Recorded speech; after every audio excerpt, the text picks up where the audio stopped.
Sí, y ahorita le digo, mami, es que les voy a dar una conferencia.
Sí, ya.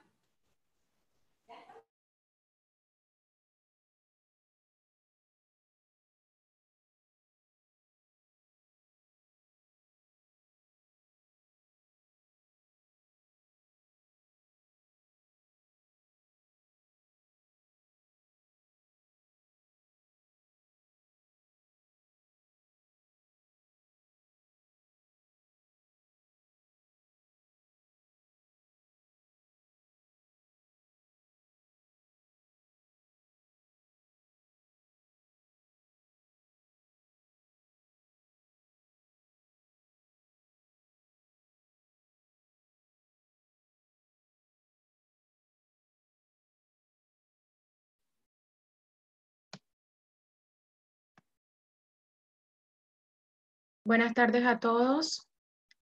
Un abrazo fraterno para cada uno de ustedes. ¿Sí me escuchan bien ahí? Denme señales de humo. Sí, le escuchamos. Perfectamente. Pero yo no los veo. ¡Qué bellezas! ¿Ah? Dos.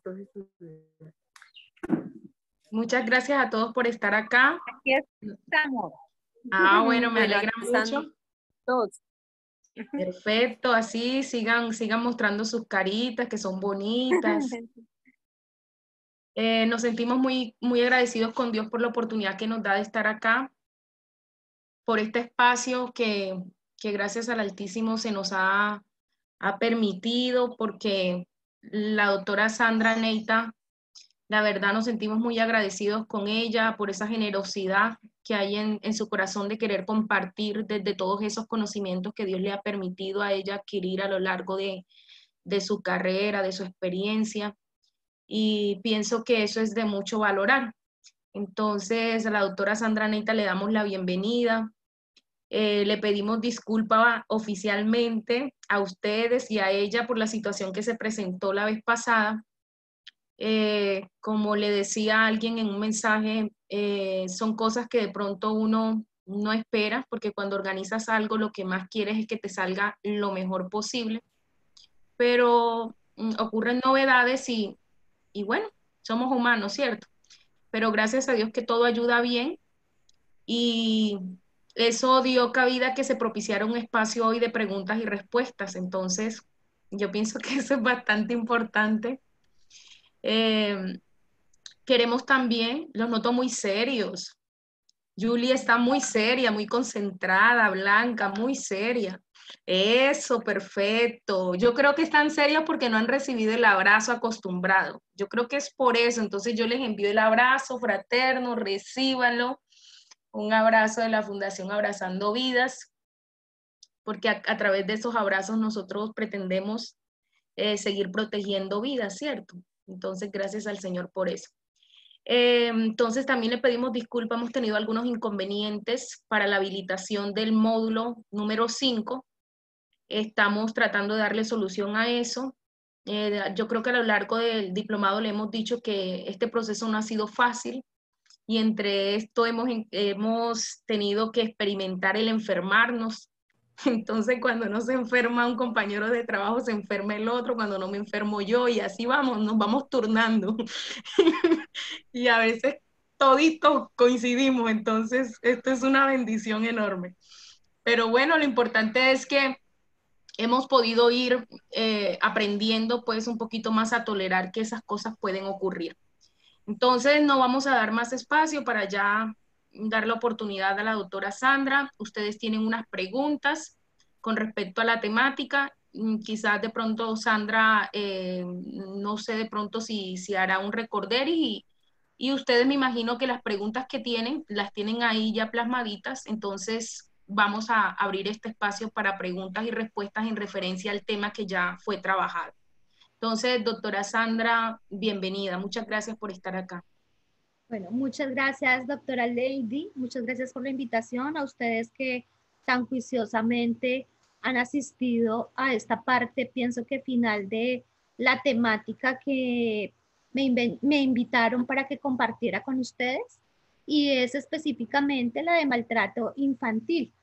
En la ocasión que tuvimos la oportunidad de tener ese diálogo, manifestábamos que el maltrato infantil, como para que nos podamos como contextualizar un poco, se da desde diferentes dimensiones. Una de ellas es el maltrato físico, la otra la de negligencia, la de abuso sexual y maltrato emocional. Habíamos definido el maltrato como, como todas esas acciones, la omisión también, el trato negligente o no accidental que priva al niño de sus derechos y su bienestar, ¿sí? Que amenaza o interfiere en su desarrollo físico, psíquico, moral, social, emocional, y donde lógicamente cuyos autores son personas del ámbito familiar, ¿sí? Cuando estamos hablando del maltrato infantil intrafamiliar. Mencionamos todas las formas de maltrato y ahondamos bastante en el abuso sexual. Y a raíz de ahondar en esa situación de abuso sexual, surgieron unas preguntas. Uno de sus compañeros hizo 4 preguntas y voy a ir al grano resolviendo esas 4 inquietudes.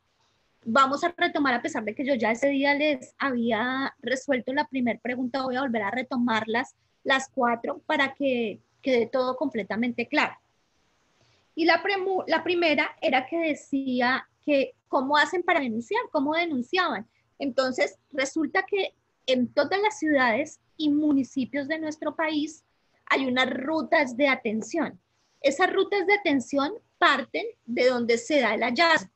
Un ejemplo, si es en el barrio, porque la vecina se dio cuenta que el niño del lado está siendo maltratado por negligencia, omisión, por maltrato emocional, físico, sexual, el que sea, ¿qué es lo que debe hacer la vecina?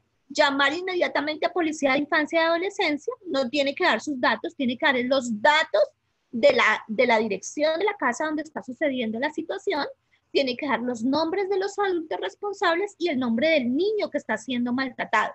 Y se llama a Infancia y Adolescencia, Policía de Infancia y Adolescencia, ¿sí? En la mayoría de casos. Policía de Infancia y Adolescencia, ¿qué hace? Activar la ruta de atención inmediatamente.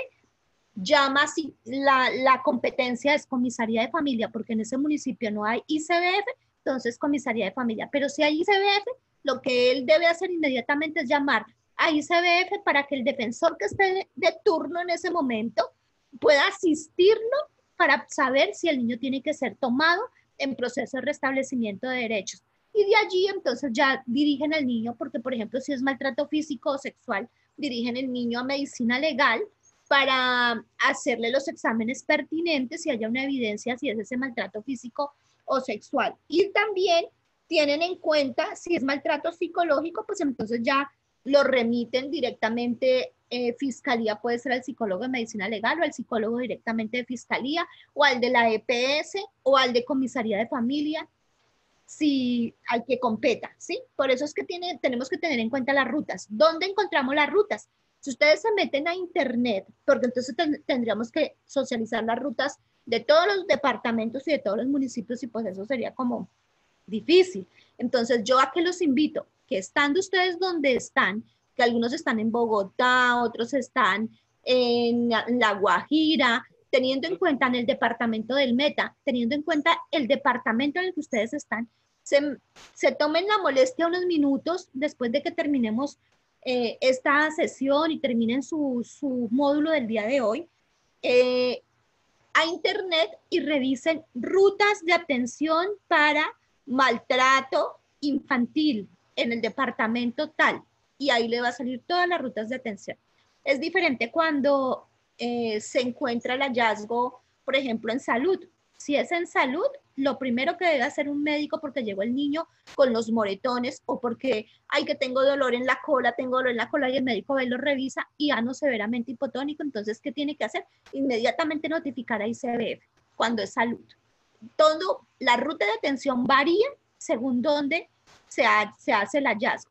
Si es en una institución educativa, lo correcto es que se contacten directamente con ICBF. Sí, eso sería lo correcto. Y en su defecto, si no tienen ICBF, a la comisaría de familia, ¿sí? Y si definitivamente ya porque no hay comisaría de familia, entonces con policía de infancia y adolescencia. Eso sería lo correcto. Sin embargo, yo quiero compartirles a ustedes el número a nivel nacional, de ICBF, que es el número, el 018-091-8080, ¿sí? Para que cualquier llamada que ustedes tengan que hacer por una denuncia, porque, ay, no, es que mi vecinito, el niño, está sufriendo maltrato. Entonces llamen al 018-091-8080. Ojo, también les estaba especificando que, porque me decían, no, es que no nos queremos ver implicados en una denuncia. Yo los entiendo, pero es que nadie va a estar implicado en una denuncia. Tenemos que ser corresponsables, y ser corresponsable quiere decir que yo tengo una responsabilidad no solamente conmigo mismo y mi familia, sino también con las personas que me rodean. No puede ser que un docente, que un niño se le acerque y le diga estoy siendo abusado sexualmente o violado por mi papá, por mi tío, por mi primo, etcétera. Entonces el maestro decida más bien callar y no denunciar. Por Dios, eso ni moralmente ni espiritualmente sería lo correcto, definitivamente, ¿sí? Entonces tenemos que tener claro que una denuncia no quiere decir que yo estoy condenando a una persona, no, una denuncia es para verificar si es falsa o verdadera. Usted estaría actuando bajo su responsabilidad moral y espiritual, y les meto lo espiritual porque es que eso es algo fundamental. Yo no puedo decir creo en Dios, amo a Dios, cuando yo no estoy siendo corresponsable con ese amor, ¿sí? Entonces, mi corresponsabilidad es no decir esa persona es culpable, porque yo no soy el que juzgo, el que sentencio, no soy yo. Yo simplemente digo, allí hay una presunta situación, por favor investíguenla. ¿A quién? ¿A quién? La institución competente. Si es ICBF, si es comisaría de familia o si es policía de infancia y adolescencia que activa la ruta, ¿sí? ¿Ellos qué hacen? Remitir según la ruta de atención para verificar que esa denuncia sea falsa o verdadera. Sin embargo, el número 018000 que les acabo de dictar, 918080 de ICBF, que es la línea a nivel nacional, usted no tiene que dar tampoco su nombre, ¿sí? Ahí no debe dar su nombre ya, porque es que definitivamente usted tiene un temor muy grande a ser investigado, a ser de repente llamado a audiencia o que sus vecinos empiecen a acecharlo, pues ya porque usted definitivamente quién sabe qué más tenga en su cabeza que no le permita hacer ese tipo de denuncias. Entonces ya pueden llamar a ese número y ahí no tienen que dar los nombres, ¿sí? Ahí no tienen que dar los nombres, pero vuelvo y les digo, dar el nombre no quiere decir que entonces yo me voy a ver implicado en un problema, no, porque yo no soy el que sentencia. Yo soy corresponsable a lo que está sucediendo, no solamente conmigo, con mi familia, sino con lo que está sucediendo a mi alrededor. ¿Sí? Como ser humano tengo que también humanizarme con las situaciones difíciles del otro. Eso es muy importante. Eso en cuanto a las denuncias. Ahora voy a pasar a la siguiente situación, la otra pregunta que me hacían ese día, y era referente a la erección de un niño, que si eso era normal, que si no era normal que un niño de repente tuviera una erección, yo les decía que es completamente normal que, por ejemplo, de los 2 años, 3 años, hasta los 4, 5 años, más o menos, que se da ese tipo de comportamientos. Es más, algunos niños se extiende a los 6, 7 añitos, pero es algo completamente normal porque nosotros tenemos unas etapas de desarrollo psicosexual. ¿Quiénes de repente son los que ven ese tipo de comportamientos como negativos? Somos nosotros los adultos, porque somos los que lo estamos viendo con morbo. El niño no sabe que eso es ni siquiera un comportamiento sexual.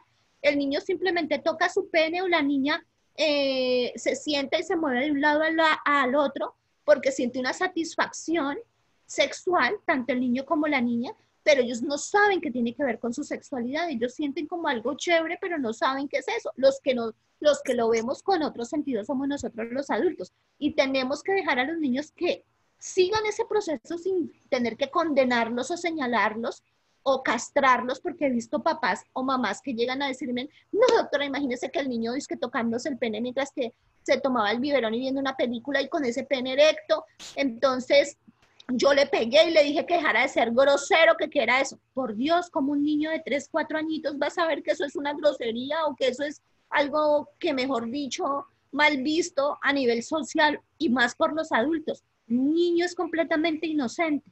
Eso hace parte de su desarrollo psicosexual. Es normal y lo tenemos que dejar. Ellos lo evolucionan solito. Llega el día en que ya nunca más lo vuelven a hacer. Lo mismo las niñas. Sí, eso no solamente le pasa a los niños, también le pasa a las niñas. Yo les hablaba de que precisamente suena como una palabra como repugnante o fea, digámoslo así, que no es común, y es que la primer masturbación sucede precisamente a los 3 años de edad. Y decimos, ¿y cómo así que masturbación? Sí, ¿qué es la masturbación? Es una autogratificación sexual.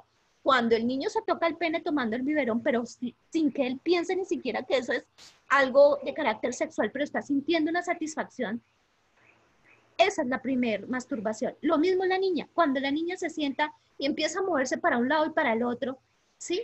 Y esa es su primer gratificación, autogratificación sexual. Entonces, por eso es visto como la primer masturbación. Eso en cuanto a esa segunda pregunta. Ahora vamos a ver la siguiente pregunta que me hacían y dice, me decían que si cuando utilizaban palabras, digamos, de carácter, de índole sexual, también era visto como abuso sexual. Claro que sí. Y la persona que hizo estas preguntas me pareció supremamente atinado con las preguntas y me decía que yo les había explicado 2 formas de abuso sexual y una era con contacto y otra sin contacto. Claro, esta sería sin contacto. Encontramos dentro de las desviaciones sexuales algo que se llama parafilias, ¿sí? Y las parafilias, entonces encontramos la pederastía, encontramos la pedofilia, encontramos el exhibicionismo, el voyeurismo, todas esas son parafilias, ¿sí? Y una parafilia que se da, que tiene que ver precisamente con las palabras, es la escotofilia, ¿sí? Entonces es cuando una persona, el hecho de que le hablen palabras sexuales o hablar palabras sexuales a otra persona es lo que le excita sexualmente o que el líbido de repente llega al éxtasis que requiere. Entonces, por eso también es visto como abuso sexual. Sí, eso es lo que quiero que quede también claro. Y sería sin contacto. Hablarle a un niño o a una niña palabras de carácter sexual, de gratificación sexual, claro que es abuso sexual también. Veamos, me decían que si, a pesar de que las estadísticas nos mostraban que habían altos índices de presuntos agresores, hombres, masculinos, sí también llegaban denuncias de carácter femenino. Sí, en menor cantidad llegan, pero también llegan denuncias de carácter femenino. Yo les contaba el día que pudimos socializar frente al tema de maltrato infantil y ahondamos en maltrato sexual. Les contaba la historia de 2 hermanas. La mayor tenía 2 hijas, se va a trabajar a una finca, le deja sus 2 hijas a su hermana menor, que era como de 20, 21 años máximo, y ella hacía que las niñas tuvieran relaciones genitosexuales, les ponía a ver pornografía, las hacía tener relaciones genitosexuales, ella también tenía relaciones genitosexuales con las niñas, las grababa, se grababa ella con las niñas y esos videos fueron comercializados, ¿sí? Entonces, ese es uno de los casos donde la mujer es la que agrede. Otro caso de mujeres es la empleada del servicio, era la que cuidaba a 2 niños, un niño y una niña. La empleada del servicio desnudaba primero al niño, lo llevaba a la habitación, ella se desnudaba, lo ponía a hacer un montón de cosas. E igualmente con la niña hacía lo mismo, lo hacía individual con el uno y con el otro. Los cogía de las piernitas desde la terraza, los amenazaba que si algún día contaban, ella no era solamente la amenaza, sino que los iba a soltar desde la terraza abajo si llegaban a contar. Y los tenía amenazados y los niños no hablaban hasta que un día decidieron hablar. Entonces son casos donde las mujeres son las agresoras sexuales, ¿sí? Son 2 casos que les puedo de repente en este momento documentar, exponer como ejemplo. Bueno, esas eran las 4 preguntas que tenía uno de ustedes el último día que hablamos. Escucho ahora las demás inquietudes. Muchas gracias, Sandra. Déjenme, voy a prender la luz porque veo sí. todo oscuro. Sí, eso te iba a decir. No me había dado ni cuenta. Sí, sí, te iba a decir. Está Estefanía terrorífico. Murcia tiene una pregunta para realizar, la escuchamos.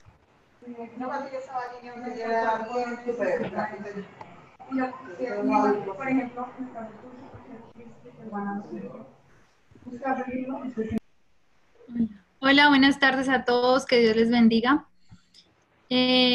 Doctora, mira, lo que yo quisiera saber es si es prudente en el caso de que uno sepa que de pronto un adolescente familiar de uno ha sido abusado por una persona que uno sospecha, ¿es prudente interrogarlo, hacerle preguntas sobre eso?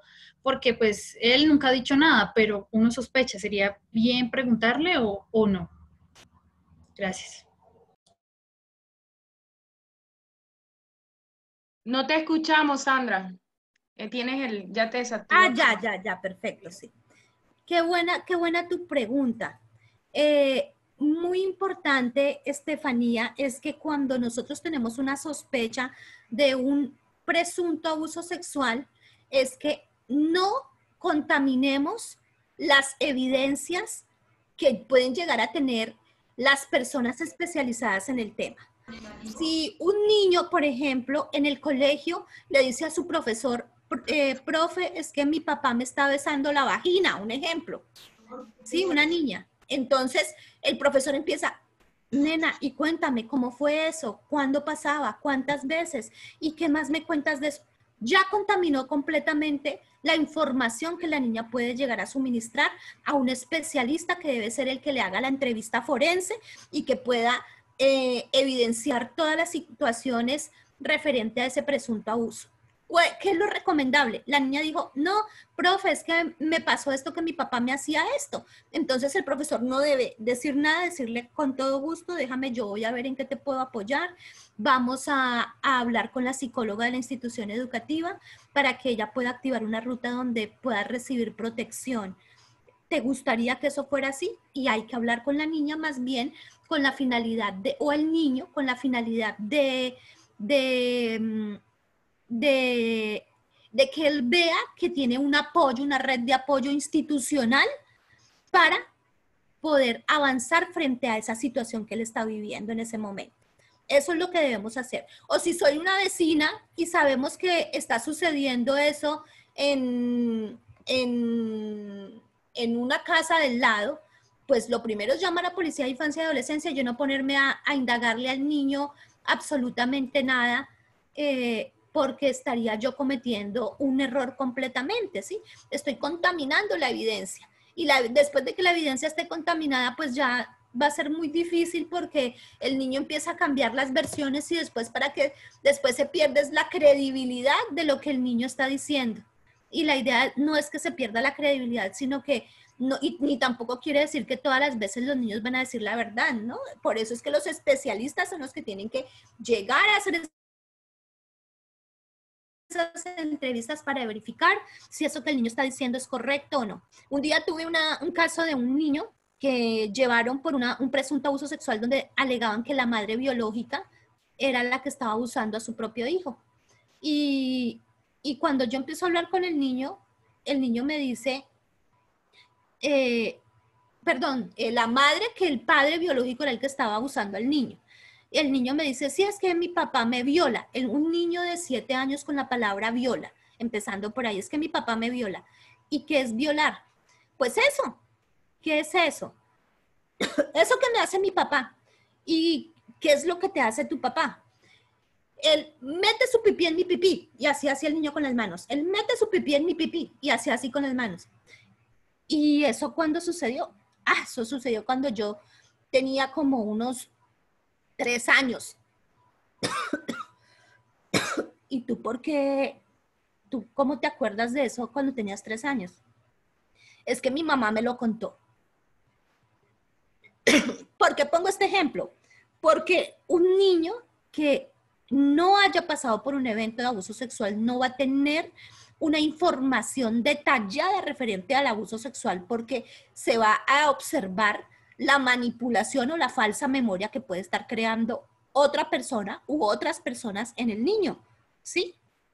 Entonces, por eso nosotros que no somos especialistas en el tema, o bueno, en el caso mío yo lo soy, pero los que no son especialistas en el tema, es mejor que no indaguen absolutamente nada y no contaminemos la información. Sí, eso es lo recomendable. Doctora, sí, pero disculpen, yo la última ya. Pero en el caso de que él o sea, nunca haya dicho nada, sino que sea como algo una sospecha real, o sea, sería conveniente llevarlo directamente de una persona o decirle si usted quiere hablar con un psicólogo o con alguien así que le ayude o que le saque la información, porque él nunca ha dicho nada, pero está la sospecha allí de que algo ha pasado. Mire, si el niño no ha contado a un miembro de la familia, pues es lógicamente que lo más conveniente es que ningún miembro de la familia va a lograr obtener esa información. ¿La idea cuál es? La idea es que lo lleven a un especialista, que busquen un psicólogo forense en este caso, porque si lo hacen con un clínico, esa información se perdería, porque el clínico no puede revelar su secreto profesional absolutamente a nadie. Es un juramento profesional. El psicólogo jurídico y forense se sabe que la información que tome es específico para la administración de justicia. Entonces, al psicólogo que deberían buscar para que indague ese tipo de situaciones es al psicólogo jurídico y forense, buscar un especialista de ese tema para que se logre obtener la información correspondiente. Sandra, y disculpa, me parece tan importante la pregunta que ha hecho Estefanía porque despliega estas respuestas que no solamente contribuyen a que el padre de familia, el educador infantil, que tenga la oportunidad desde el rol que desempeña de escuchar algún niño o niña mencionar algunas de estas conductas asociadas al abuso sexual, sino también el tema de los psicólogos. Es decir, que eso que tú dices, no todos los psicólogos tenemos la formación para poder abordar este tipo de temáticas, porque estamos nosotros, o sea, hay una preparación para eso y podríamos estar, como decías ahorita, pues dañando la escena del crimen, digámoslo así, porque aquí viene siendo el testimonio. Y aparte de todo, revictimizando. Por eso no le competiría ni a un psicólogo general, para nada, indagar sobre unos hechos tan delicados como el abuso sexual, ni tampoco a un psicólogo clínico cuando la persona está buscando no solamente la reparación emocional, sino la reparación emocional desde la administración de justicia. Porque cuando se hace justicia frente a una situación como un delito sexual, ya empieza un proceso de reparación. Luego ya se puede continuar con el proceso terapéutico, ¿sí? Eso también hace parte de la reparación, pero la parte fundamental es que se haga justicia frente al delito cometido. Y esto es importante porque muchas veces dentro de nuestro contexto se mira que cuando hay alguna sospecha, como dice Estefanía, con respecto a un posible abuso, entonces dicen, dígale a la psicóloga tal, o sea, porque consideran que ese psicólogo o esa psicóloga tiene la formación para ello. Y muchas veces ese psicólogo o psicóloga desconoce que este tipo digámoslo así, como de conductas victimizantes no deberían ser abordadas por él, sino que hay una ruta de atención para los casos de violencia sexual y que si nosotros hacemos uso de esa ruta, pues estamos también ayudando, uno, a que no se revictimice al niño y otro, a que se haga justicia. Completamente de acuerdo con su punto de vista, doctora Lady, lo comparto al 1000%. En serio que sí, es que, ¿cuál es la situación? Que por falta de desconocimiento, por el desconocimiento definitivamente, cometemos errores y se revictimizan los niños, las niñas y los adolescentes, y la idea es que de verdad busquemos una reparación para ellos. Sigamos las rutas de atención y hagámoslo con los especialistas que competen. Si son niños de nuestro hogar, como debe ser, sigamos la ruta de atención, busquemos el psicólogo competente para poder indagar frente a esta situación, busquémoslo. Y así vamos a obtener la información, una información certera. A mí me han llamado, acá en Villavicencio, en Bogotá me han llamado, en Medellín también trabajé, casos donde hay sospechas en las familias y me contactan, me dicen, doctora, mira, es que mi hijo, yo siento que ha pasado por esto. ¿Yo qué hago? Yo simplemente les digo, miren, desde la honestidad principalmente, porque siendo psicóloga jurídica, por ejemplo, yo por una pericia mínimo estoy cobrando más o menos, ponle 6 millones de pesos, pero en este caso yo no iría a elaborar una pericia específicamente, pero sí iría a hacer un diagnóstico referente a la situación que está causando una inquietud en ese hogar. Entonces yo voy a la familia, hablo con los papás primero, ellos me contextualizan, luego hablo con el niño o con la niña o con el adolescente, y ahí es donde yo determino si definitivamente esa persona sí ha sido víctima de abuso sexual, y si es así, entonces ahí sí podemos hablar de la parte pericial y podemos hablar de la activación de la ruta de atención. Mientras que no sea así, yo les digo, para que usted active una ruta de atención y expone a su hijo o a su sobrino o a su familiar a todo lo que trae la demanda dentro de la administración de justicia, para que de repente en determinado momento digan, no, el niño no ha sido abusado, eso solamente está en la mente suya como adulto, ¿sí? Entonces, primero hagamos esa fase diagnóstica, que es la que yo les digo que en la que yo he interactuado en muchas ocasiones, y después de ahí sí, cuando ya un especialista les ha dicho, mira, definitivamente sí hubo abuso sexual, entonces se activa la ruta de atención, se hace la pericia, se inicia la pericia, y ya de ahí en adelante todo lo demás que tiene que ver con la administración de justicia. Antes, ¿para qué exponemos a los niños a eso? Hay otra compañera que tiene una pregunta, levantó su manito. Por favor, puede ya. Julie Ramírez. Bueno, buenas noches, Dios les bendiga a todos. Amén. Yo quería hacer una consulta. Yo soy trabajadora social y tengo conocimiento de un caso cercano de unos niños pues, que fueron abusados por su papá. Esto sucedió hace más o menos 3 años. En el momento, pues la familia hizo la denuncia ante ICBF, se inició todo el proceso, allá les hicieron la entrevista y existía presunción, pero pues primero habían personas como a favor o defendiendo al agresor y digamos que él también logró manipular la versión de los niños, entonces finalmente no hubo, digamos, el proceso correcto de judicialización y demás. Sin embargo, pues la familia, tanto la mamá como familia extensa, pues tomaron las medidas ahí de prevención de que se volviera a manejar esta situación. Y pues en este momento, precisamente ahorita pues que estoy viendo este tema, pues me genera una duda y es, ahorita ya la niña está entrando, que es la mayor, está entrando en su etapa de adolescencia.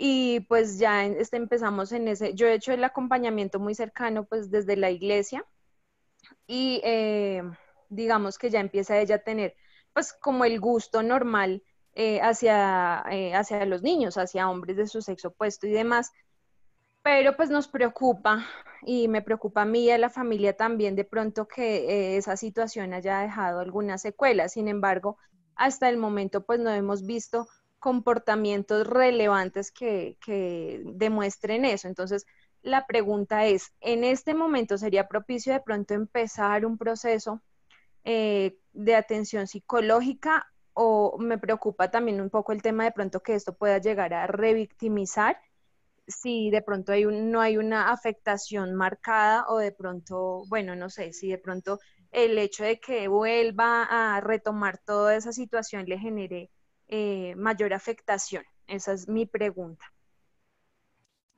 Pues muchas gracias por tu participación, me parece excelente la inquietud que expones. ¿Qué diría yo?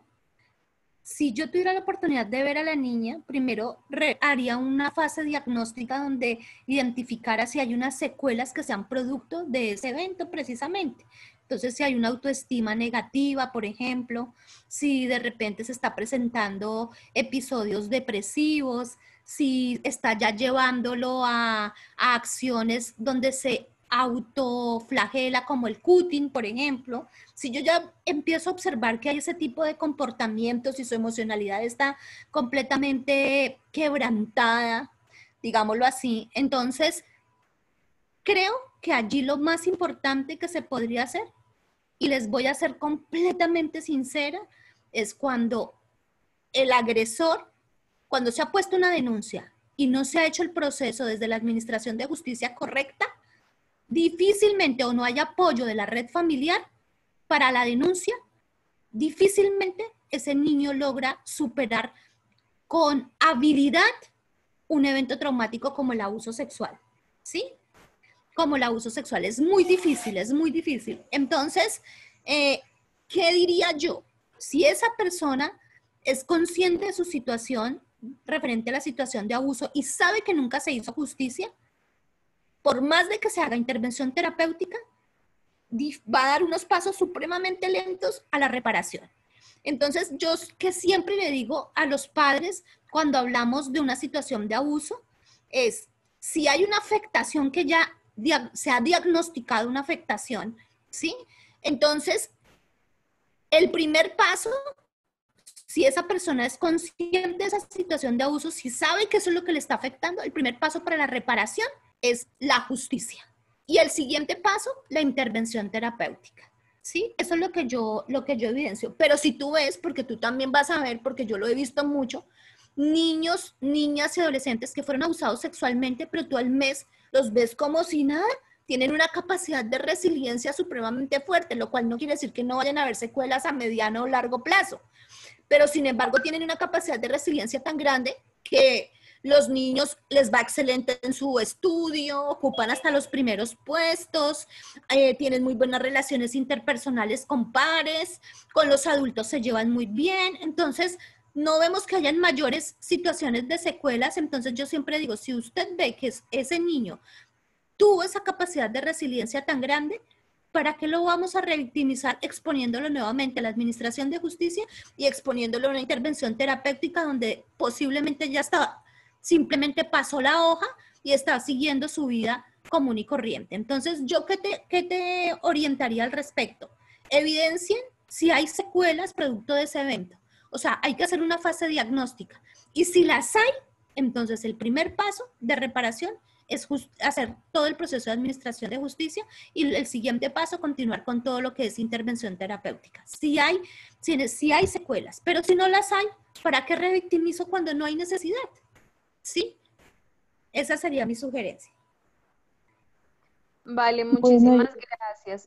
Antes de terminar, ahí a manera de servicio social, pues yo soy trabajadora social, ¿cierto? Y yo desde lo que conozco, desde mi abordaje, pues he apoyado, pero sí me parece bueno que sería de pronto con la cuidadora en este momento de los niños, quien tiene la custodia, que es la tía, de pronto que ella pudiera dirigirse, ella tiene con mayor detalle y ella ha sido como la persona de confianza para los niños, que de pronto ella pudiera manifestar esa situación, pero pues en este momento la familia ya está asumiendo una responsabilidad pues que no es de ella, pero lo hace con mucho amor, pero pues no tiene la economía de pronto para consultar con un psicólogo, de pronto para lo que manifiesta la doctora Sandra, que es la fase diagnóstica.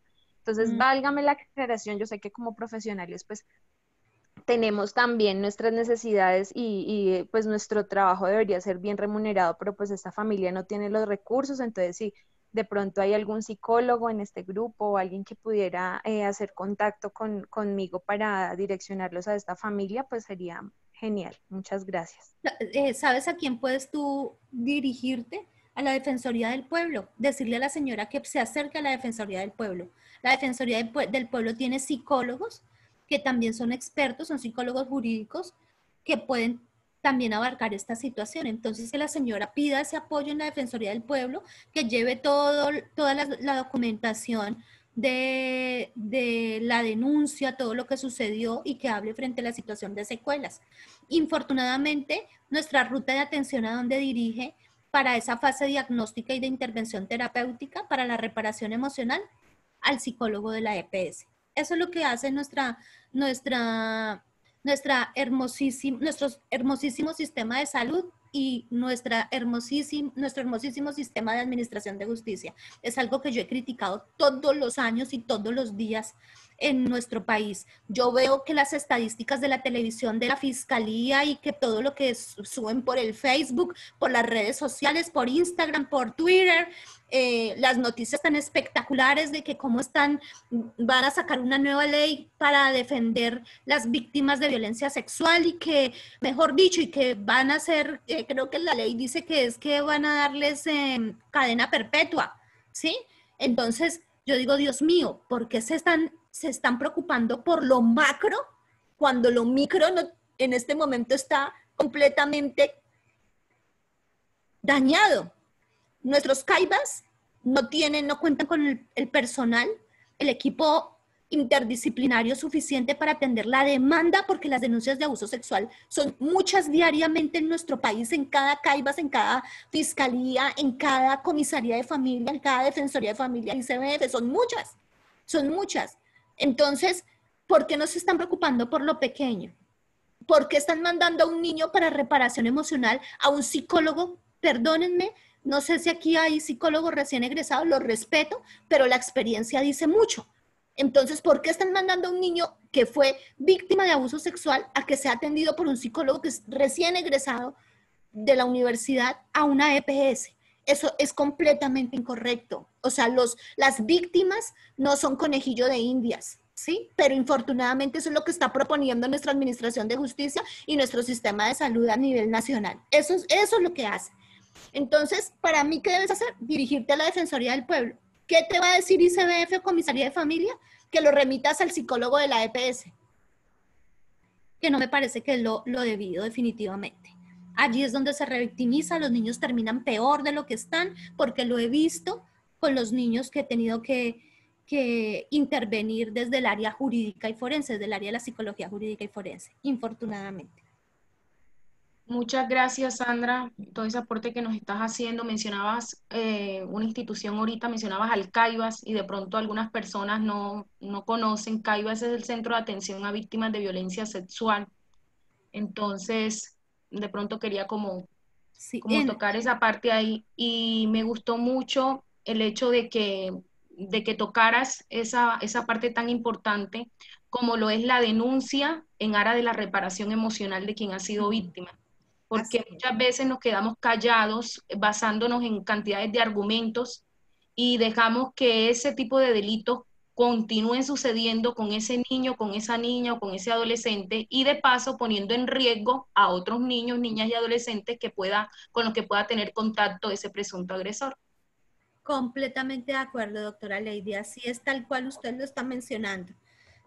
La seguridad de nuestros niños en realidad depende mucho de nosotros. Si nosotros callamos, también como adultos, o si definitivamente decimos, oiga, por favor, vamos a denunciar, porque es que no solamente nuestros niños, son todos los niños que están alrededor de ese presunto agresor. Y a veces, y otra cosa que se da muchísimo, es que las mamás defienden en muchas ocasiones al presunto agresor y no a los niños. Entonces las mamás defienden a su esposo, a su pareja, que puede ser el padre biológico o el padrastro de sus hijos. No, es que él es intachable, pero en cambio mi hija sí es una brincona, una buscona, una exhibicionista. Hace poco tuve un caso la semana pasada donde la señora llegó y me decía, pero es que doctora, mírela, tiene 15 años y mírela cómo usa esos chores, esa camiseta, claro, para que el otro le mire los senos, para que el otro no hace sino provocar a mi marido, que le mire la cola. Yo estoy cansada de decirle que no sea provocadora. Dios mío, yo quería ahorcar a esa señora.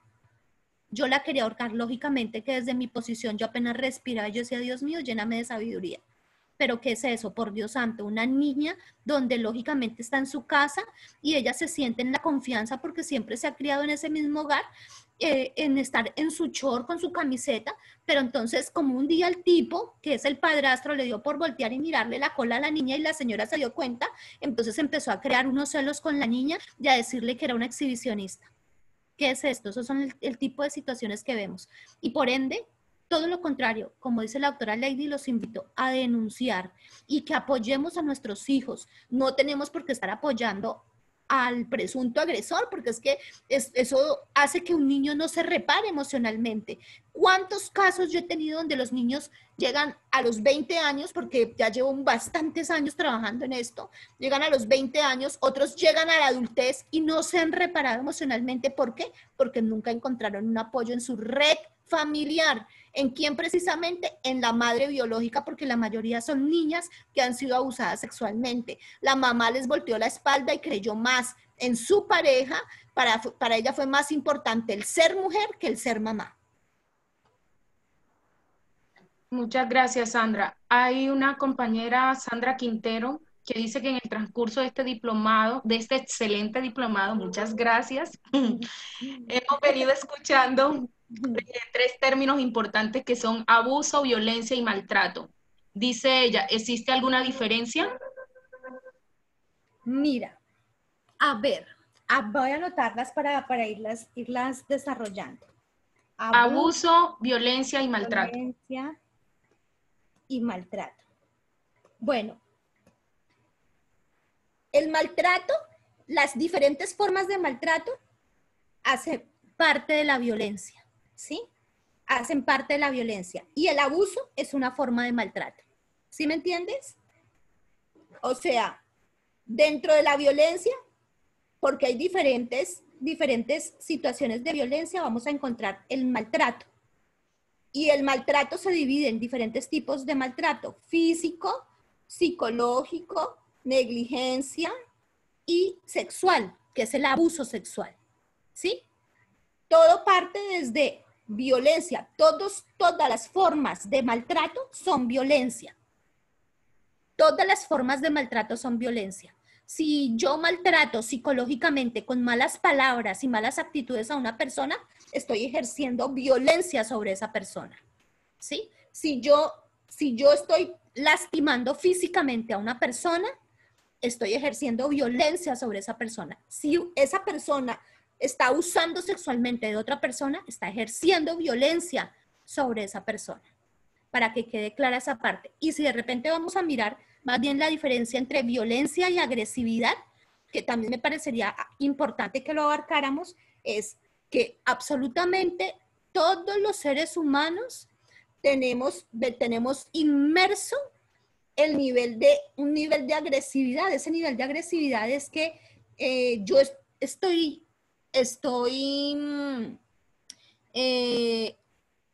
con una actitud de defensa, digámoslo así, que me lleva a la supervivencia, y que todos los seres humanos lo tenemos, pero lo podemos controlar porque somos seres racionales. Pero cuando lo llevamos a la violencia es cuando no lo podemos controlar y cuando explotan el ser humano porque ya no lo hace por un sentido de supervivencia, ¿sí?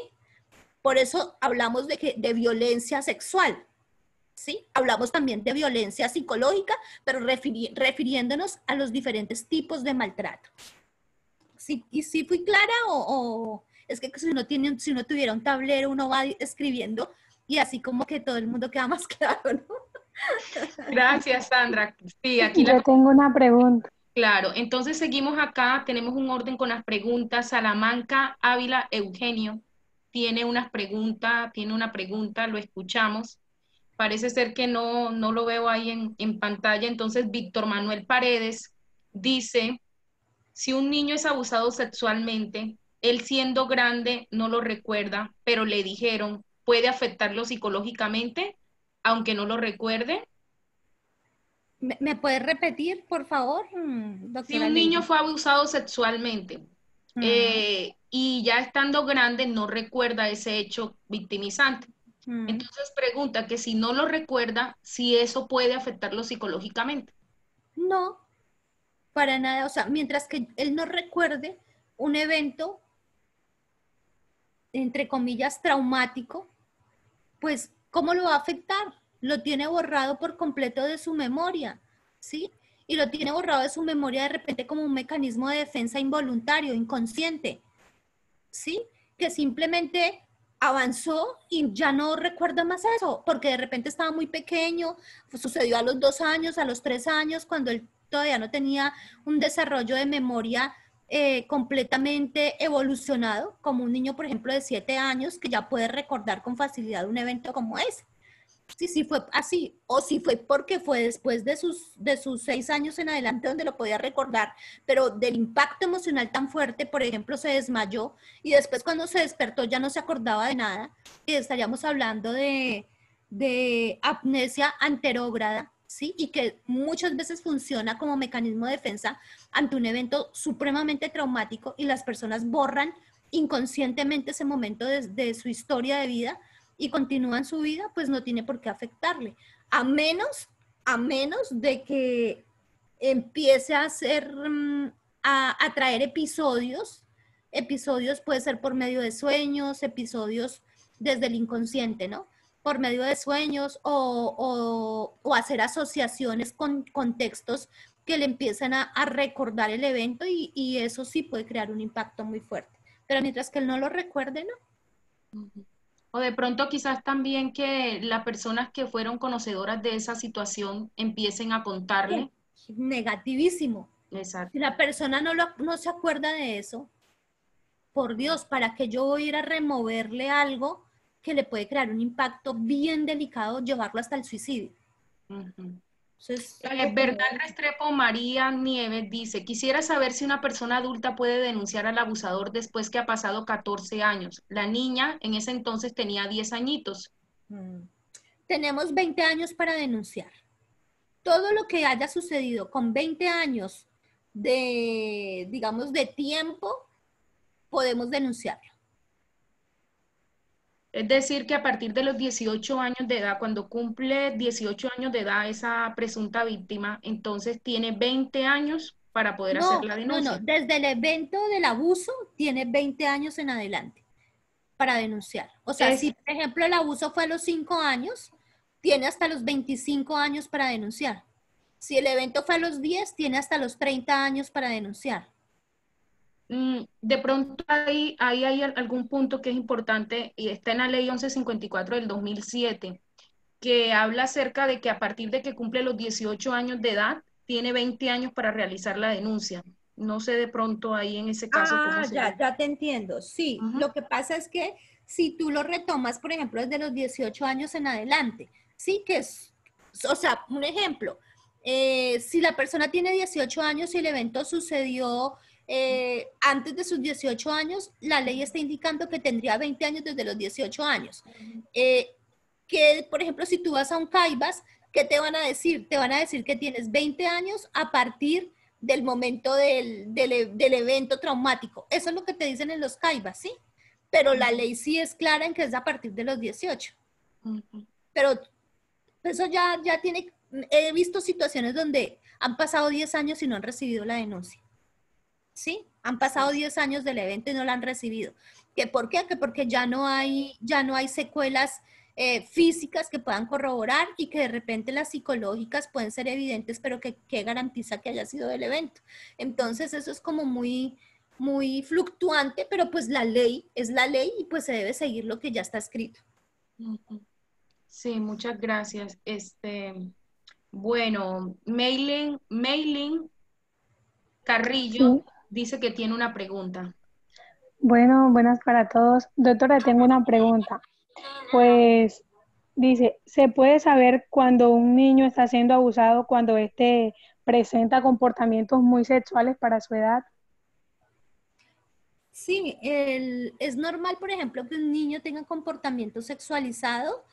¿A qué me refiero sexualizado? A que tenga preguntas sobre sexo, que pregunte mamá cómo nacen los niños, cómo se hacen los niños, qué es el pene, qué es la vagina. Son preguntas normales, ¿sí?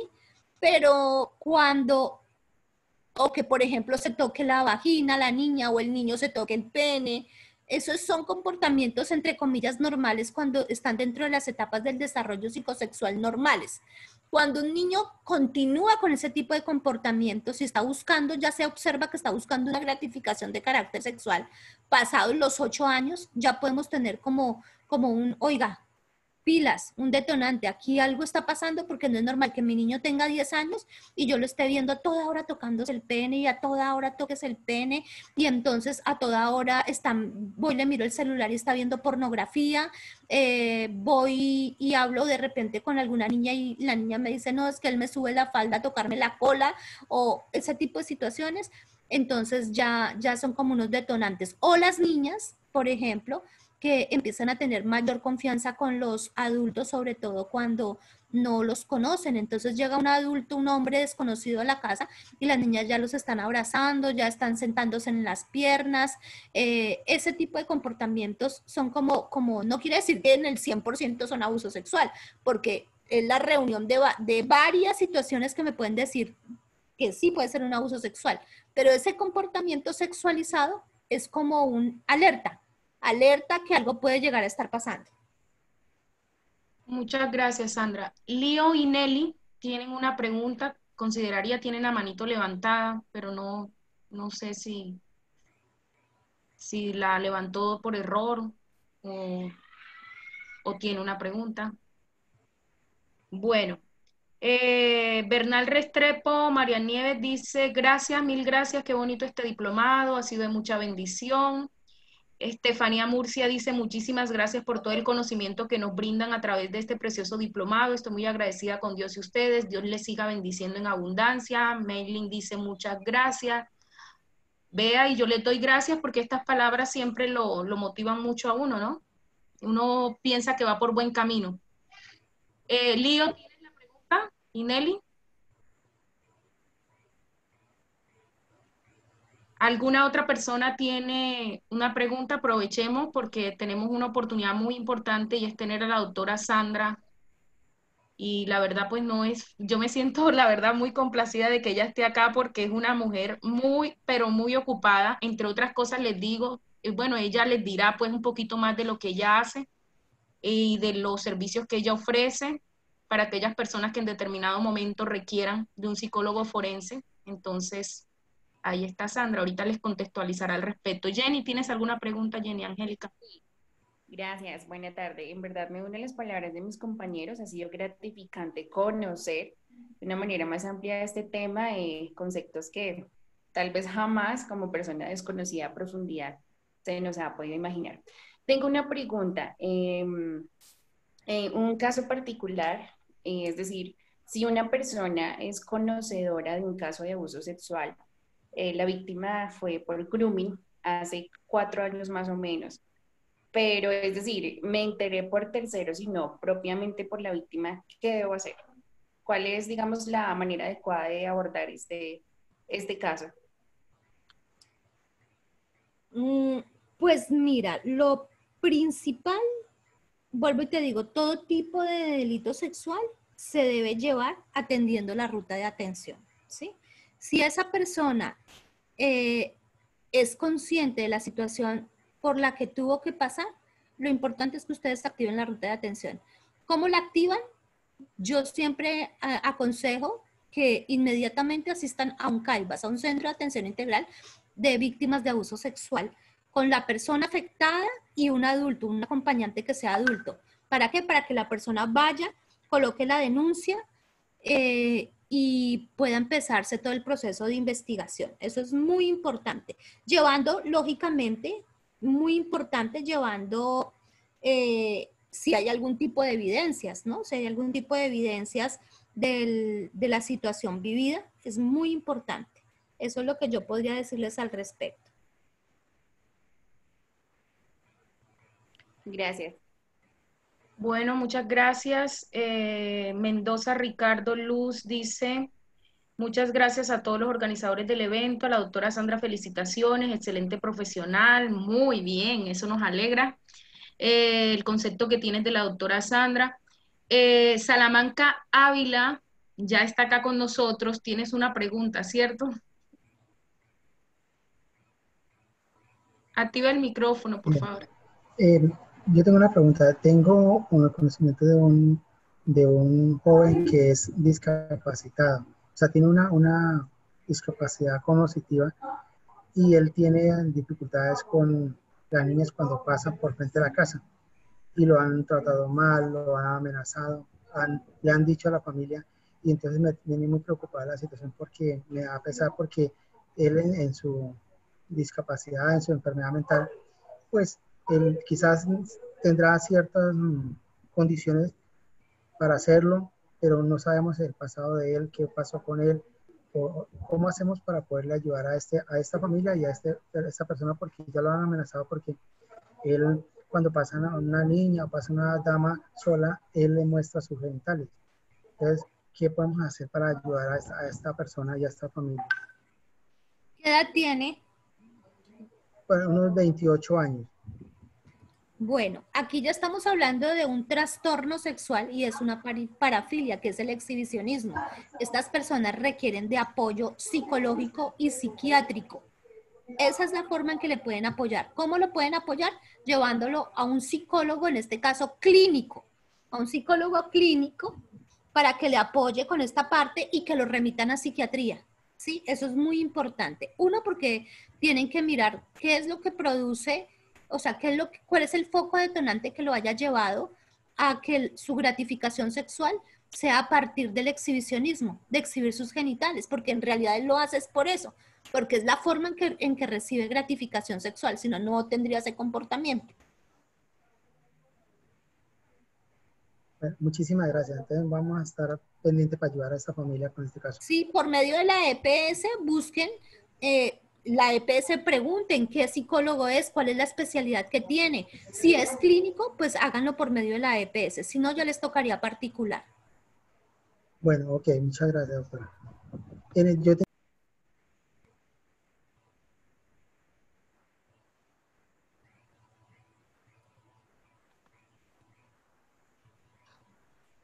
Hermano, qué pena, apagaste el micrófono. Aló, trabajo en un colegio y allí la ruta que su merced nos estaba indicando, pues allí no se estaría cumpliendo porque la persona que está en la área de psicoorientación es una trabajadora social con el respeto de esta profesión. No se estaría cumpliendo con ese principio que su merced nos estaría dando. ¿Qué podemos ayudar o qué podemos hacer desde ahí de la misma institución para ayudar a fortalecer este campo que está quedando como vacío? Porque hemos remitido casos y la compañera queda como en veremos, y ahora qué hago. Yo le digo, active la ruta, si no puede, de una vez remita a Bienestar Familiar o a la Policía de Infancia y Adolescencia. Me ha ¿Y tocado me estás hablando de darle la unas trabajadora pautas. social de qué institución? De una institución educativa. Ah, ya. Entonces, hemos quedado corto en ese campo. ¿Cómo se le puede ayudar? Sí, porque no son las funciones mías, solamente me he estado apoyándola para que los casos no queden ahí y como su merced decía, no se altere la información o la situación, o no se revictimice a los niños o a las niñas, porque ella empieza, como su merced está diciendo, a indagarlos, a preguntar, y daña todo el proceso Sí. que hemos aprendido en estos tiempos en el proyecto del técnico de infancia y adolescencia y en este diplomado que ha sido maravilloso para mí. ¿Qué se puede hacer ahí? Sí, mira, muy importante lo que tú acabas de decir, capacitarse. Ella tiene que entrar a hacer este tipo de diplomados en el que ustedes están, tiene que ojalá hacer una especialización, seminarios, foros, asistir a todo ese tipo de capacitaciones por internet, ya está gratuitos. Entonces, hacerlo ¿para qué? Para que se pueda documentar, porque una persona que desconoce pues no va a saber cómo actuar.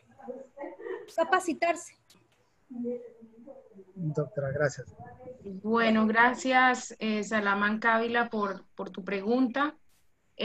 ¿Algún otro participante tiene alguna pregunta?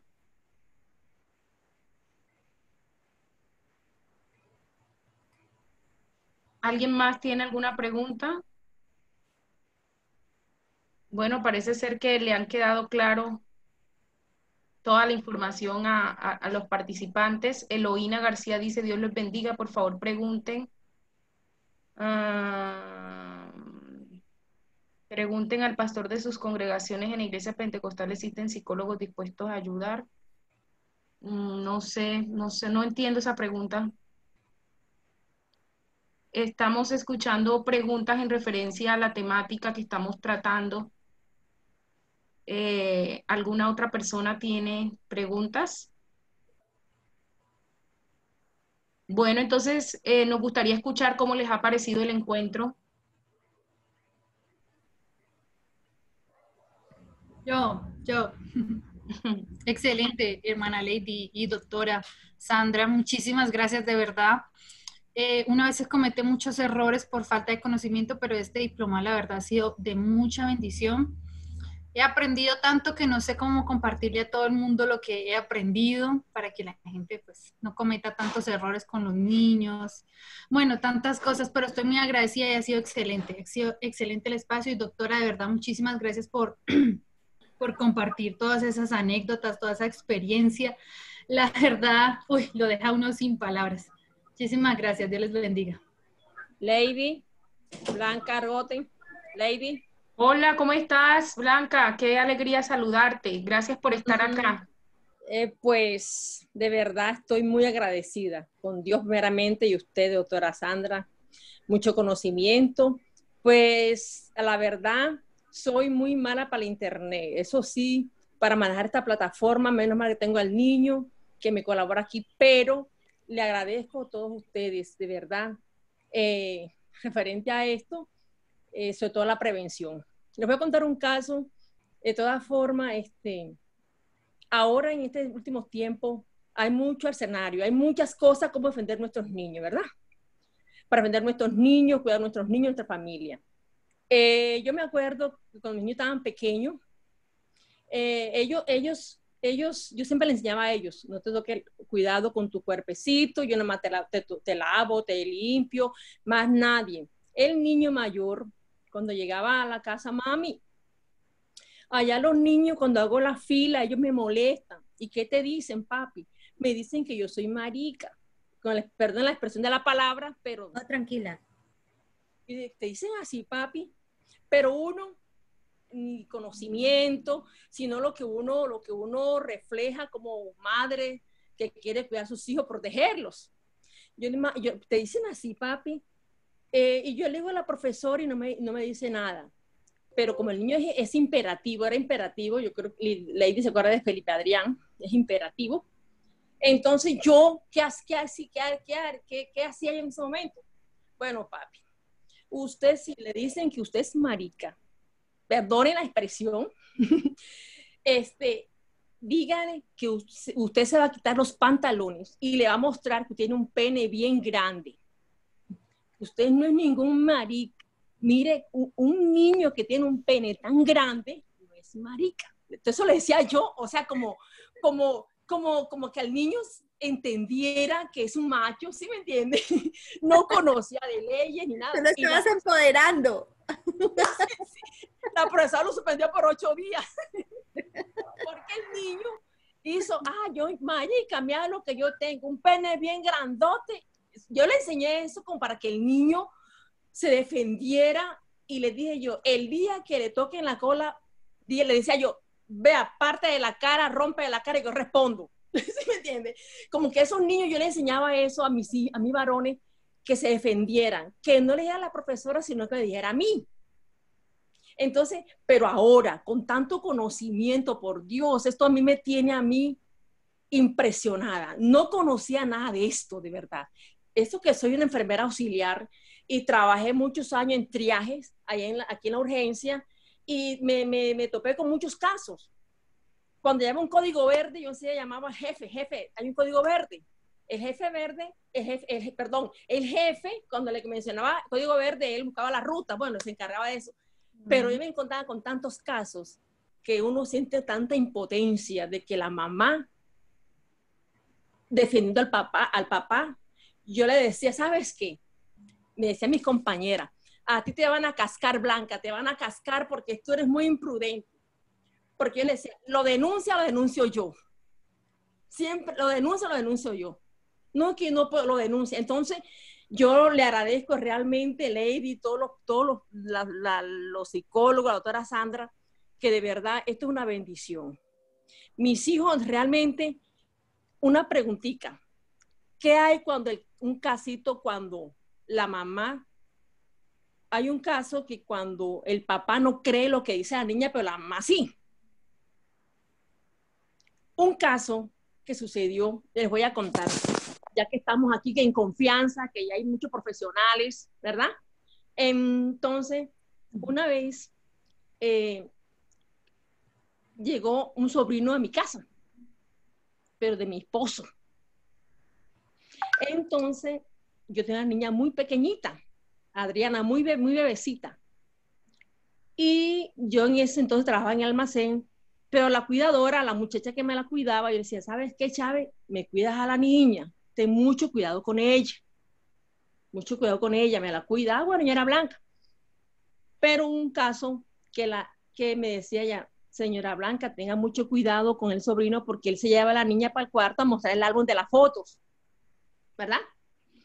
Entonces, yo le preguntaba a la niña, no mami, esto. Ella no hablaba muy bien.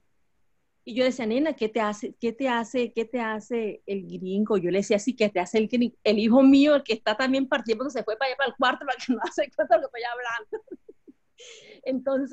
Entonces, que no mami, el niño, el niño me hace achi, ¿a dónde, pa? ¿Dónde mami? En la vulva, me hace achi, con las manos, chico, con las manos. Vea, doctora, cuando la hija mía me cuenta eso, ella tenía como 2 añitos, una bebecita, casi 3 añitos, yo le conté a mi esposo, en ese caso le conté a él, y me dijo él, no, que eso es mentira, tú le crees eso. Cuando él me dijo a mí, yo sin tener conocimiento, doctora, yo lo que hice es, bueno, se me va de aquí este muchacho, lo boté, yo hice de todo, lo boté y le dije, no, aquí no me puede entrar nada. No sabía de conocimiento ni de leyes ni de nada. Yo creo que hice bien, ¿verdad? Entonces, revisé a la niña, ¿no? Todo bien. Entonces, hay una problemática que a veces no creen, a veces el papá no le cree a la mamá, entonces uno tiene que tomar determinaciones. A la verdad, lady, doctora, estoy impresionada con esto. Me vi los videos de los abusos sexuales de los paramilitares, me vi todo eso, eso me traumatizó a mí, me enfermó. Yo jamás pensé que nuestras niñez y nuestras mujeres pasaron por eso. Me sentí como si me estuvieran a mí violando, de verdad. Me coloqué en el zapato de esas mujeres, cómo sufrieron. Y la tristeza es que tanta impunidad y que no podemos hacer nada prácticamente. Qué pesar, qué dolor tan grande, de verdad. Y ojalá me gusta el asunto de la corresponsabilidad. Eso es importante. Ser corresponsable con nuestra niñez y estar pendiente de eso. Bueno, eso es lo que le iba a contar. Estoy contenta y muy agradecida, doctora Sandra, Lady, fascinada con este diplomado. Gracias, de verdad. ¿Cómo es tu nombre? ¿Cómo es tu nombre?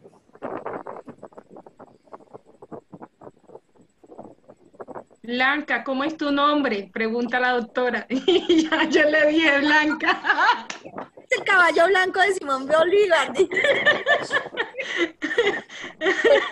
Blanca, qué linda. Gracias por esa intervención tan bonita, porque es que tu intervención es algo de la cotidianidad de vida, de lo que le puede suceder a cualquier persona en su cotidianidad con sus propios hijos.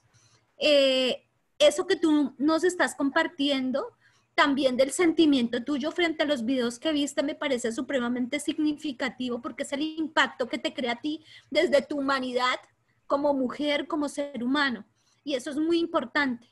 Gracias por compartir todo esto. La verdad, yo me siento muy bendecida de haberte escuchado y te felicito por hacerlo. ¿Qué quiero decirte? Referente a lo que hiciste de sacar a esa persona de tu casa, te felicito. Porque nada más eso muestra lo garante que eres en los derechos de tus hijos.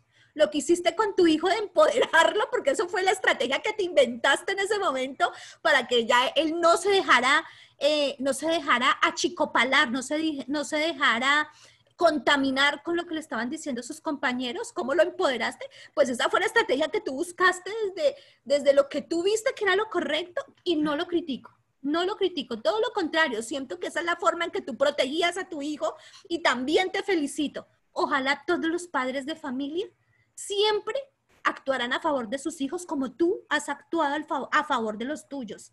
Te felicito, Blanquita, eres una... Ay, no, hermosa, gracias. Gracias, me encantó, linda. Bueno, gracias, mi amor, cuídate, bueno, que estés muy bien, los quiero mucho. La verdad es que uno se emociona escuchando palabras, expresiones como estas, y me emociona mucho escucharlo, sobre todo de Blanca, que es una mujer a la que admiro mucho, una mujer de mi pueblo, doctora Sandra Neita. Yo soy de Agustín Codazzi Cesar, un pueblo hermoso que exporta mujeres hermosas. Entonces a Blanca no la vistes, pero es hermosa. Yo soy hermosa, todos los codacenses son hermosos. Y bueno, acá nos dice Lizarazo Calvo, Luz Marina nos dice, excelente, el Señor le siga usando para compartir tanto conocimiento.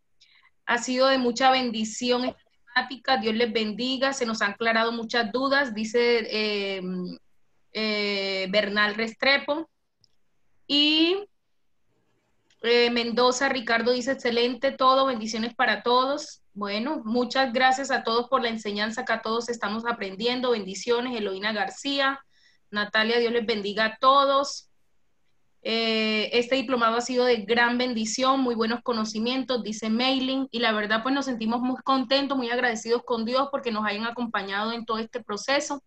Como le hemos dicho, nos hemos tratado de esforzar por dar lo mejor. En ese tratarnos, de pronto nos hemos equivocado en algunas cosas o de pronto, como ahorita el caso que estamos teniendo unas dificultades para habilitar este módulo, le pedimos disculpas y nos tengan algo de paciencia, se nos irán a correr unos días porque hay que darles plazo para que puedan ustedes explorar todo el contenido y resolver las actividades que se van a dejar. Entonces, les agradecemos por su comprensión, por su paciencia.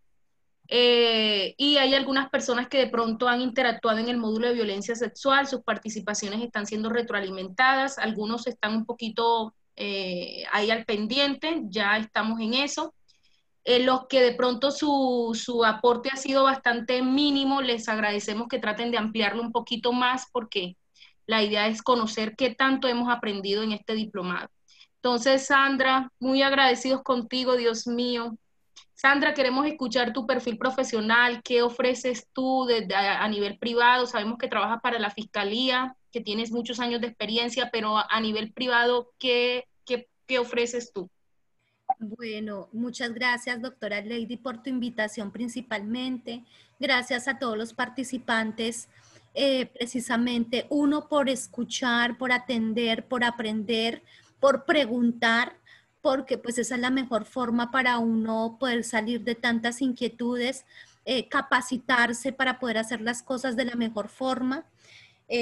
Con esta oportunidad que me han dado, pues también pienso que se logra que ustedes conozcan esos especialistas que pueden apoyarles en determinado momento cuando se presente algún caso de violencia sexual o de algún tipo de maltrato, y no solamente a los niños, sino a nivel de violencia intrafamiliar. En mi caso, pues como les comenté al inicio, llevo más de 10 años trabajando con violencia sexual y con violencia intrafamiliar, con Fiscalía, soy contratista. No soy nombrada de planta, por ende tengo la oportunidad de trabajar también a nivel privado con la defensa o con la persona que lo requiera a nivel ya particular. ¿Qué hago? Precisamente ustedes hacían una pregunta de lo que me han allegado a mí en muchas ocasiones diferentes casos, es que tenemos esta duda en mi familia. Hace poco me llegó un caso donde se dio por medida carcelaria a un sacerdote por violencia sexual con diferentes niños. Una familia que era muy allegada a él me contactó porque ellos tienen 3 hijos y uno de ellos era supremamente allegado a esta persona. Entonces ellos estaban con la inquietud de que si esa persona en este momento estaba privada de la libertad por eso y que ya había dicho que sí, que era culpable de la situación, que de repente con esa confianza que había tenido con ellos y con su hijo principalmente, tenían la duda que podría pasar que de repente ese niño también hubiera podido ser víctima de violencia sexual. Ese es un caso del cual me llamaron hace como unos 20 días aproximadamente. Para ese tipo de situaciones pueden contactarme. Cuando ustedes tengan dudas, inquietudes en su familia, usted está viendo un comportamiento extraño en su hijo, usted ve que su sobrina está aislándose, usted está observando cosas, de repente mucha confianza de esa niña con un adulto o de ese niño con las niñas o las mujeres a nivel general. Entonces, con todo gusto ustedes pueden contactarme para yo poderles apoyar con la fase inicial, que es la fase diagnóstica, donde yo les digo, sí está sucediendo, no está sucediendo, sí se debe hacer una pericia para apoyar a la Administración de Justicia con esa información y activar la ruta de atención, o no es necesario hacer esto. ¿Sí? En esa parte los puedo apoyar. También los puedo apoyar cuando ya directamente ustedes tienen una denuncia interpuesta y resulta que todavía no se ha agilizado desde, por ejemplo, desde la Fiscalía o desde ICBF, como el caso que nos comentaron, que salió impune prácticamente el presunto agresor porque todo se quedó ahí como estancado. Entonces, pueden contactarme para que sea yo la que haga la pericia de evaluación psicológica pericial por presunto abuso sexual, identificando si hay secuelas de carácter impactante en la víctima que puedan contribuir a la administración de justicia. ¿Para qué? Para que se haga justicia, ¿no es cierto? Entonces yo hago entrevista forense, todo va grabado en audio y video, va transcrito. Entonces, cuando pasan esas cosas, también me pueden contactar para hacer la pericia. En casos, por ejemplo, de delitos sexuales, cuando estamos hablando de que, ay, no, que mire, que están diciendo que mi esposo, un ejemplo, mi esposo abusó sexualmente de una chica que tiene 13 años, pero no, mi esposo no lo hizo, un ejemplo, ¿no? Entonces también me pueden contactar, yo saco perfil de personas para identificar si tiene características de presuntos agresores o no. También hago validez y credibilidad del testimonio de un niño que da un testimonio referente a un delito sexual y verificar si eso es verdad o no es verdad. Bueno, infinidad de cosas, custodia y alimentos también lo hago, por ejemplo, cuando están pidiendo la custodia a dos papás, entonces yo saco los dos perfiles para ver cuál es el perfil idóneo para que se quede con la custodia. Si, por ejemplo, un niño, una madre o un padre está privado de la libertad y es el que suministra todo para su hogar, entonces yo saco el perfil de los hijos para ver cuál es la afectación de que ya no está su padre en ese núcleo para que le puedan dar, por ejemplo, casa por cárcel, sí, como un beneficio, con otro beneficio de que pueda trabajar para poder darle el sustento a su familia. También hago ese tipo de pericias. Solamente es que ustedes me cuenten cuál es su problemática y yo les digo cuál es la pericia con la que les podría apoyar. Es eso, en fin de cuentas, ¿sí? Entre otras cosas. Voy a dejarles, si a la doctora Lady le parece, les podría dejar mi número de celular acá en el chat para cualquier caso donde ustedes requieran un psicólogo jurídico y forense, con el permiso de la doctora Lady, porque la doctora Lady también es psicóloga jurídica y también con ella podrían consultar muchas cosas. Les voy a dejar mi número acá, si le parece bien, Doc. ¿Te parece? ¿O tú Sí, claro, excelente. Ya te iba a decir que acá están pidiéndome el número, entonces te iba a decir que si podía dar tu número. Claro que sí, excelente. Bueno, Doc, entonces hazme el favor, tú lo das porque es que aquí, espérame un momento, quiero ver si lo puedo escribir. Si lo puedo escribir en el chat, ahí lo dejo para que, por favor, me consulten, me pueden enviar, porque donde yo vivo no hay señal y en mi oficina es como un hueco, entonces allá tampoco me llega señal. Entonces, cuando me vayan a consultar, si quieren, envíenme en un audio, que yo escucho el audio y apenas lo escuche yo les doy respuesta. ¿Les parece? Ahí les voy a dejar el número. Ahí está. Ahí les puse mi número de teléfono en el chat. Muchas gracias, Sandra. Entonces, aquellas personas que requieran desde el área de la psicología jurídica y forense algún servicio por parte de la doctora Sandra, entonces ya ella nos facilitó el número. Claro que sí, con mucho gusto. A nosotros nos sentimos muy agradecidos con ella y bueno, aquellas personas que consideren que necesitan los servicios desde esta área, ahí está nuestra doctora Sandra. Damaris, ¿tú vas a decir algo? Ya vamos a cerrar. ¿Vas a decir algo? Sí, Dios les bendiga a todos. Lady, agradeciéndole infinitamente todo tu esfuerzo, tu dedicación. Muy contenta y queriendo aprovechar esta magnífica oportunidad. Tuve que ingresar un poquito tarde, no sé si de pronto antes de que yo ingresara hubiesen hecho esta pregunta que quiero hacerle a la doctora.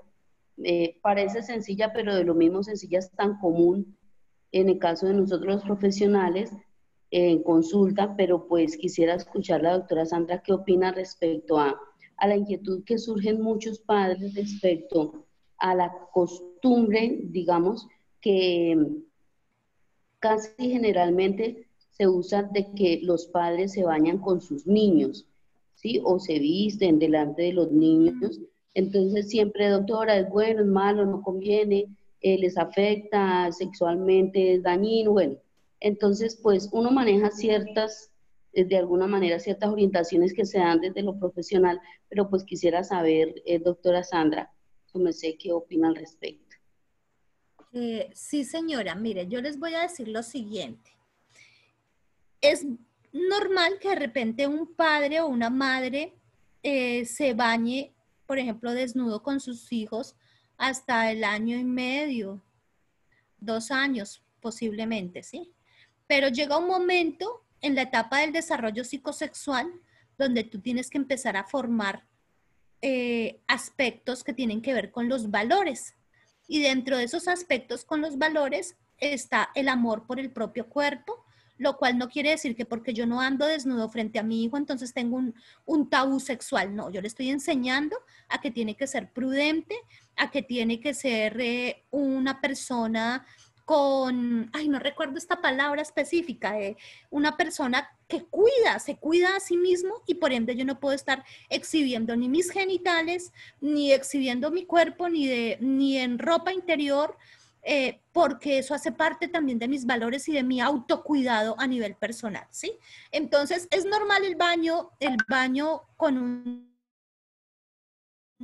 niño hasta los 2 años posiblemente. A esa edad, lo mejor es que se empiece un proceso donde al niño se le enseñe cuidado de su propio cuerpo, porque muchas veces los niños son abusados sexualmente y que yo he tenido, por ejemplo, yo tengo mi página de Facebook y muchos de mis compañeros, infortunadamente, y hasta familia, he visto que publican a sus hijos en cucos bañando a su hija en cucos. Y yo les he hecho quitar esas fotos del Facebook. Le digo, ¿usted cómo se le ocurre publicar con todo lo que estamos viendo ahorita de los medios de comunicación, todo lo que está sucediendo frente al abuso sexual, cómo utilizan las fotos de niños para comercializarlas a nivel sexual, cómo se le ocurre publicar una foto así? Y he tenido personas que a raíz del comentario que les hago, retiran las fotos que publican inocentemente en sus redes sociales. Entonces, ¿a dónde llevamos a los niños en muchas ocasiones? Al no cuidado personal de su propio cuerpo, cuando excedemos los límites pensando que como no hay tabús a nivel sexual, entonces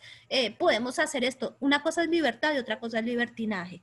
Y una cosa es querer formar en educación sexual y otra cosa es malformar en educación sexual. Por eso sí me parecería muy importante que tomaran, ojalá con la doctora Lady, un tema que hable sobre la prevención del abuso sexual, no sé si ya lo habrán tomado, y también dentro de esa situación de prevención del abuso sexual, cómo educar en la sexualidad a sus hijos, porque eso es algo muy importante y surgen ese tipo de inquietudes como la que me están haciendo en este momento. Bueno, muchísimas gracias. Gracias, Sandra, por todo el aporte que nos ha brindado a todos. Gracias a cada uno de ustedes por sus intervenciones. Este encuentro queda grabado para aquellas personas que ingresaron tarde, pues sepan que en determinado momento podrán acceder a él. Y bueno, no queremos ya alargar más porque ya llevamos siempre un tiempito largo. Entonces, un abrazo fraterno para todos ustedes. Reciban el abrazo, esto es un abrazo fraterno, un abrazo delicioso, desde la virtualidad. Y recuerden que abrazamos protegiendo vidas y abrazando brindamos esperanza. Le agradecemos nuevamente a Sandra por estar acá con nosotros, la doctora Sandra. Gracias a los compañeros de trabajo, gracias a todo este equipo que trasnochamos y madrugamos y a veces casi ni dormimos con la finalidad de poder llevar esto adelante. Agradecemos sus oraciones y bueno, no siendo más, acá dicen gracias, doc Sandra, muchas gracias por compartir su conocimiento. La gente está emocionada, está agradecida. Así que no hay más nada que decir, yo creo que ya todo está dicho. Entonces, bendiciones. Si quieren ya pueden activar sus cámaras. ¿Cómo? Gracias a todos ustedes. Muchas gracias, doctora Lady, y a todos por la participación y por haberme invitado. Listo, muchas gracias. Ahora sí, todos activen las cámaras. Dios les bendiga, muchas gracias a todos. Estén bien, gracias. Muchas gracias, doctora. Bueno, gracias a usted por estar acá. Sandri, muchas gracias. Que Dios te bendiga, amiga querida. Que el Señor Milenita, conocimiento, mejor dicho, que cada día el Señor te dé la sabiduría que tú necesitas. Es una mujer de Dios, Una Amén. mujer que tiene mucho para dar, entonces muchas gracias a ti, mi Sandri. Dios te bendiga en gran manera. Bonita. En todo en todo lo que yo les pueda apoyar, con todo gusto cuenten conmigo. Para mí esto es una gran satisfacción. Gracias, Sandrita. Dios te bendiga a ti también. Amén. Te damos Doctora, Dios les bendiga. Gracias por Amén. todo. A todos ustedes.